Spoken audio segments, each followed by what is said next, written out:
Itu kelihatan nggak teman-teman? Enggak, nggak bisa berarti.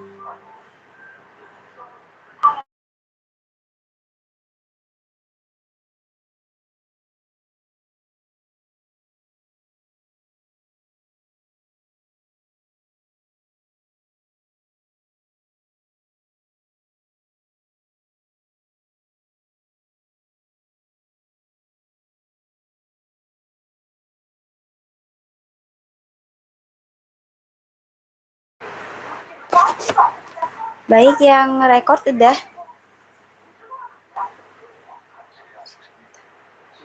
Sudah, sebentar. Oh, ada yang sudah nge-record ah?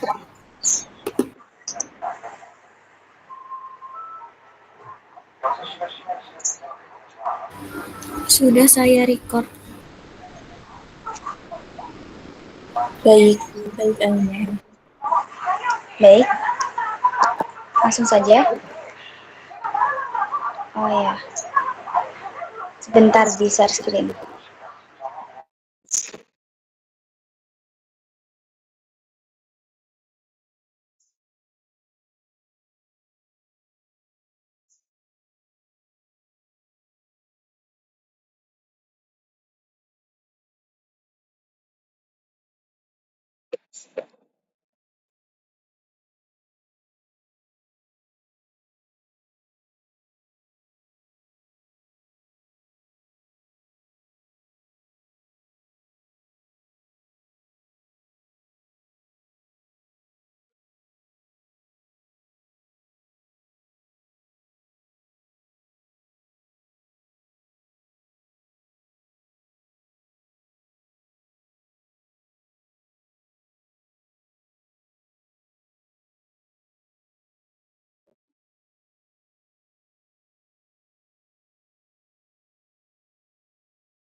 Oke, langsung dimulai saja. Assalamualaikum warahmatullahi wabarakatuh. Waalaikumsalam warahmatullahi wabarakatuh. Sini kembali lagi dengan saya Talita Laili Ramadhani dengan NIM akhir 185 dan rekan saya Rahma Iza Azizah dengan NIM akhir 102. kembali lagi dengan acara talkshow dari kelompok 5. Nah, walaupun cuacanya panas, tetapi semangat kita gak akan pernah luntur nih. Apalagi setelah tahu pembahasan apa yang akan kita bahas pada siang hari ini. Waduh, kalau boleh tahu apa itu, Kak? Boleh untuk pemateri silahkan untuk membacakan tema kita hari ini.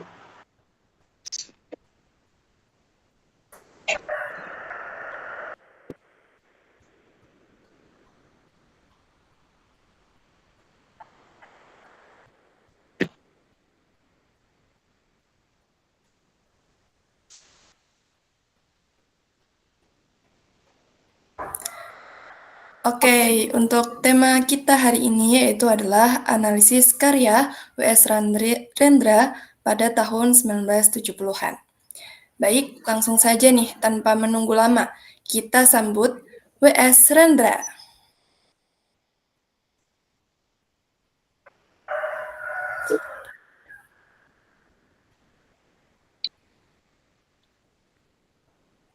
Baik, di sini saya akan memberikan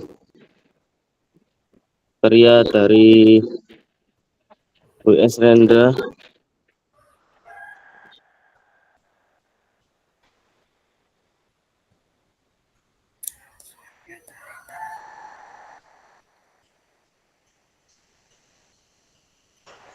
Baik, sebelum itu izinkan saya untuk membacakan profil singkat tentang Anda ya, Pak.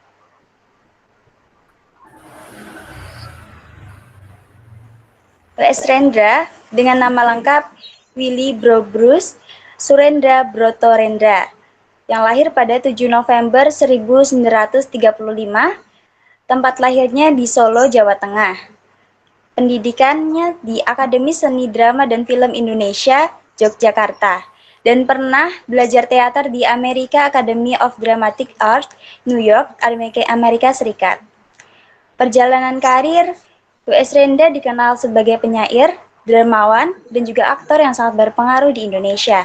Ia mendirikan Bengkel Teater pada tahun 1967, sebuah kelompok teater yang menjadi pusat lahirnya karya-karya eksperimental dan kritis terhadap realitas sosial. Setelah saya membacakan ini, boleh Pak cerita tentang bagaimana perjalanan karya Anda?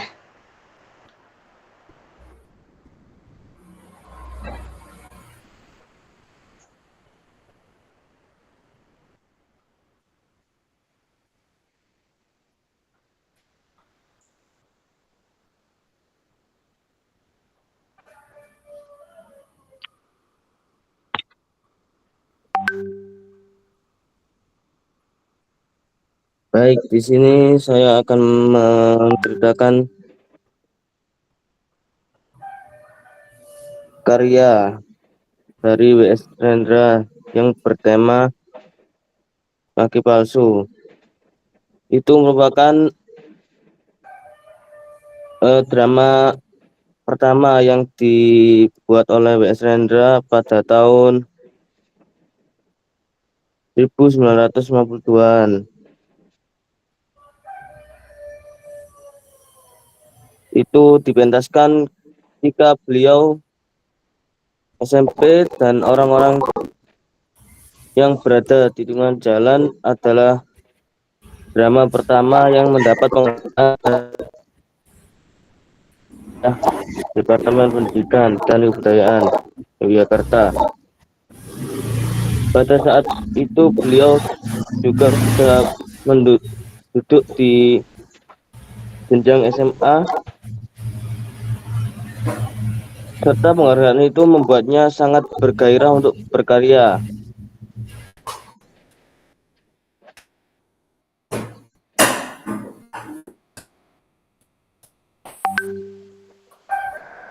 W.S. Rendra juga memiliki sejarah kesusastraan Indonesia modern yang termasuk dari angkatan 45, angkatan 60, dan angkatan 70.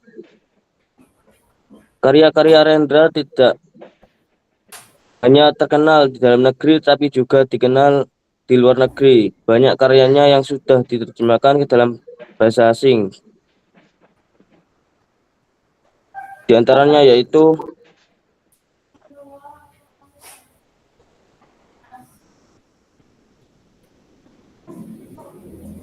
puisi cinta yang diterbitkan oleh W.S. Rendra, terus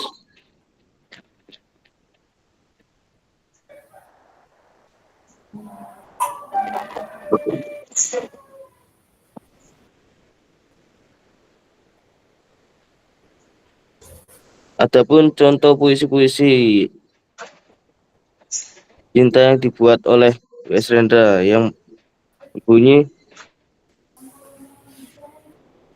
setiap ruang yang tertutup akan retak karena mengandung waktu yang selalu mengimbangi, dan akhirnya akan meledak bila tenaga waktu terus terhadang.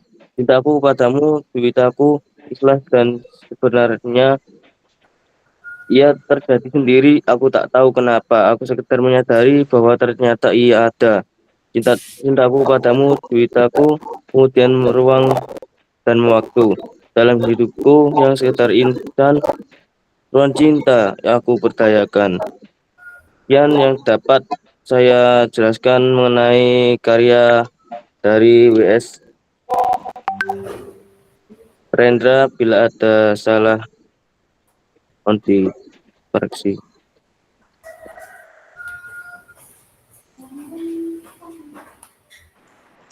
Baik, terima kasih Pak Rendra atas penyampaian materinya. Nah, di sini kita juga kedatangan kritikus. Bagaimana pendapat kritikus ini tentang karya-karya Pak Rendra tadi. Baik, sebelumnya perkenalkan saya Dini Auli Az-Zahra dengan NIM akhir 110. Pada tema utama karya-karya W.S. Rendra pada era 1970-an adalah kritik sosial dan perjuangan kemanusiaan. Ia menyoroti ketimpangan sosial, kesewenang-wenangan penguasa, kemunafikan moral, dan penderitaan rakyat kecil.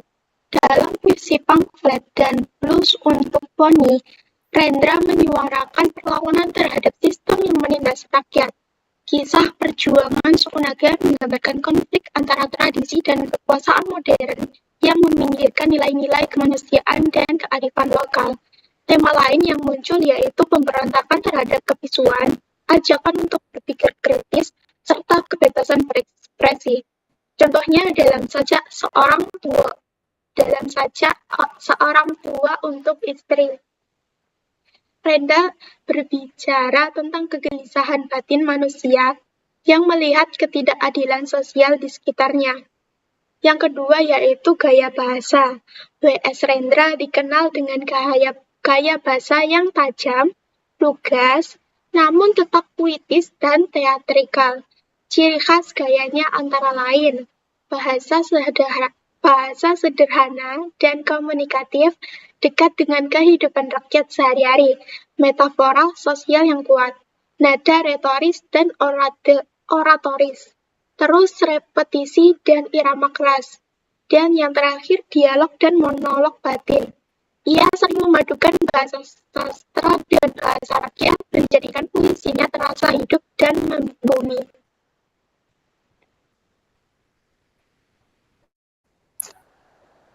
Baik, lalu boleh nih kita dengar juga pendapat dari kritikus 2. Disilahkan untuk kritikus 2 menyampaikan pendapatnya. Baik, terima kasih atas kesempatannya. Perkenalkan, nama saya Nafisa Zunata dengan NIM belakang 132.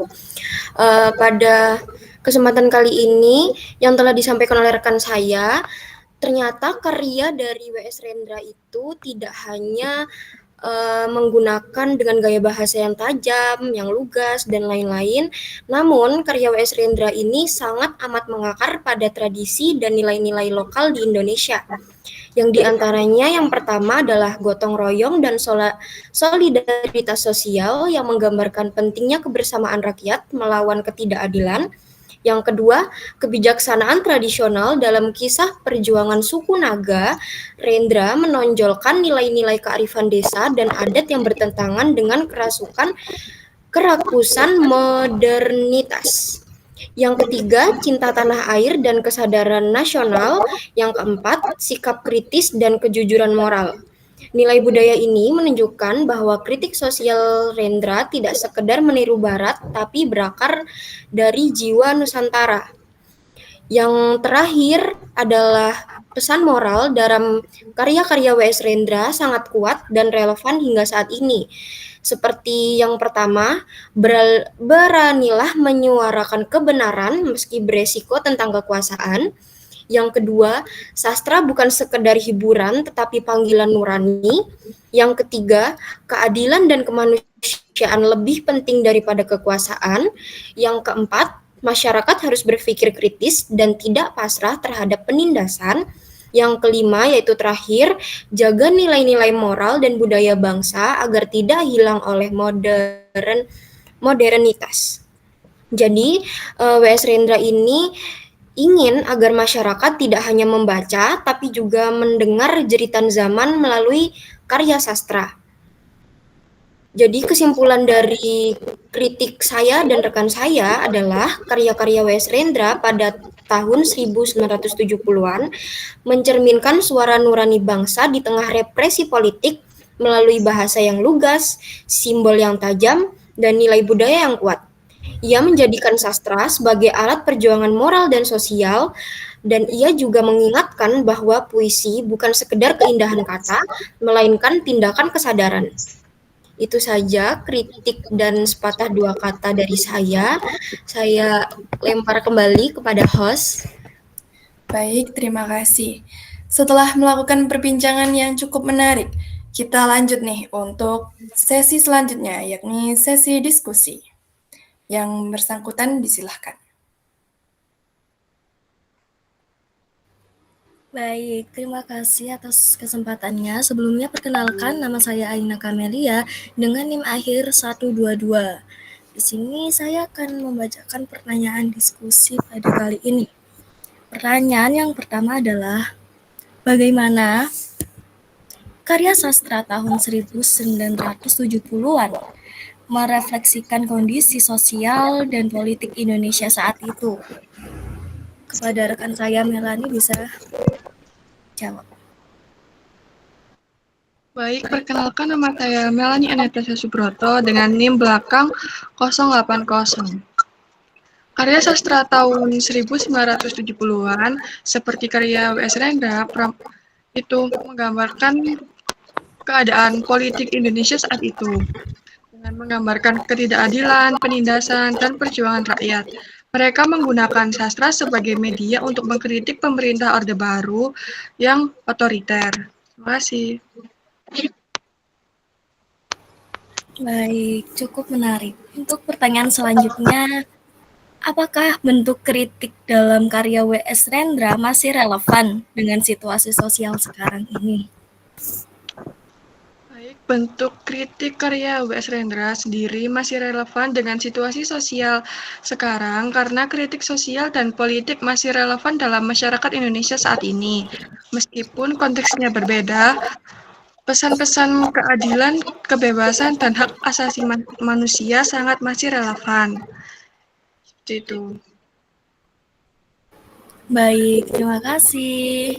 Dan untuk pertanyaan terakhir nih, mengapa para sastrawan memiliki sastra sebagai media protes, bukan tindakan langsung?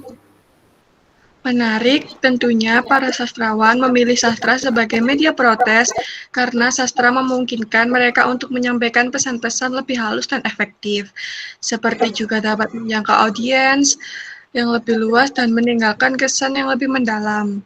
Terima kasih.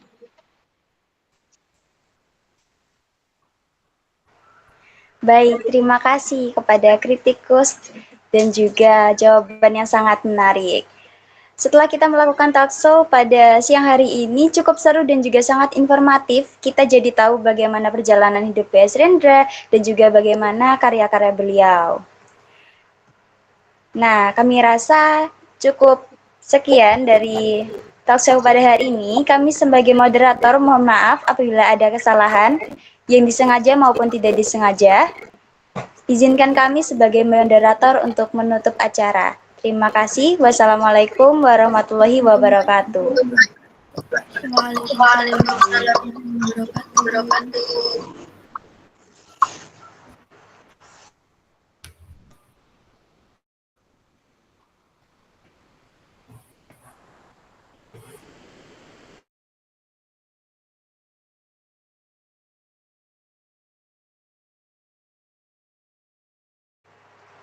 Udah kan guys? Kurang apa guys?